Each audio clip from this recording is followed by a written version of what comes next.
He was much admired by black Rhodesians for having finally left the house waving the Union Jack in support of Britain after the record-long debate. He was a contemporary of Mugabe's. I was 20-odd years younger. The reason I hung out with him was because none of the other white groups or individuals who were politically active in Salisbury, as Harare the capital was then known, quite reflected my own conviction that majority rule meant just that, given our terrible history, and not some wishful compromise between black and white aspirations. Anne had met other nationalist politicians at my house, although it was only on occasions when my conservative husband was out of town on business that I could offer the refuge. I had never had a black man to dinner before. Unlike most white Rhodesians, I already knew what Mugabe looked like before he came to my house, because I had a picture of him tucked away in my desk at the offices of the magazine I edited.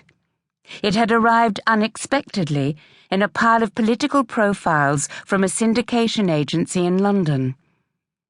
Although it was impossible to publish the picture legally in Rhodesia in those repressive days, I often put it on the light box to examine the fine-boned face. One of my conservative colleagues sarcastically suggested I seek psychological help for what he claimed was my obsessive interest in a monster. I was magnetized by Mugabe's look of pure steel, such a forbidding image for a man who wanted to win votes and influence people. What particularly interested me was the color of his eyes, which seemed, on the transparency, as if, in defiance of genetics, they might have been blue rather than brown. Everything about him spelt defiance in that mid-Cold War period. From his upstanding Maoist collar to the cold glint of certainty in his stare, he sent shivers up multiple spines. Anne once described him as the Black Robespierre, an uncompromising, distilled man with no obvious charisma. I was delighted to have his picture in my drawer, not only because it was a risky possession and I was young and radical, but because I had decided to publish it as soon as I got the chance. Intrigued by Robert Mugabe, I imagined in his detached gaze a vision of the country's future that nobody else could see. I felt I understood him in a way that few others outside the black community did, although I had never seen him in the flesh.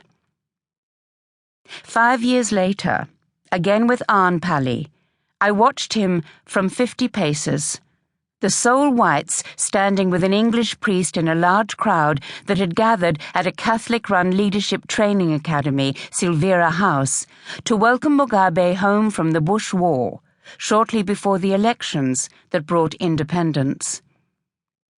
It was at Silvera House that I met and befriended Mugabe's sister Sabina. She taught dressmaking to aspiring entrepreneurs from the townships around Salisbury. She showed me a photograph of Robert and Sally Mugabe's wedding and allowed me to make a copy of it. He was wearing a dark suit and white gloves, while Sally was covered in lace, in the frothy, middle-class style of the Christian nuptials of the 50s. He had an appropriately soft look in his eyes on that occasion. The picture provided a laughable contrast to his revolutionary image. I gave it to the London agency that had sent me the headshot of him, thinking it might help to portray Mugabe as human, rather than the demon that many Westerners and virtually all white Africans saw. Later I ran the original photo of Mugabe's face, life-size, on the front cover of Illustrated Life Rhodesia, much to my boss's fury.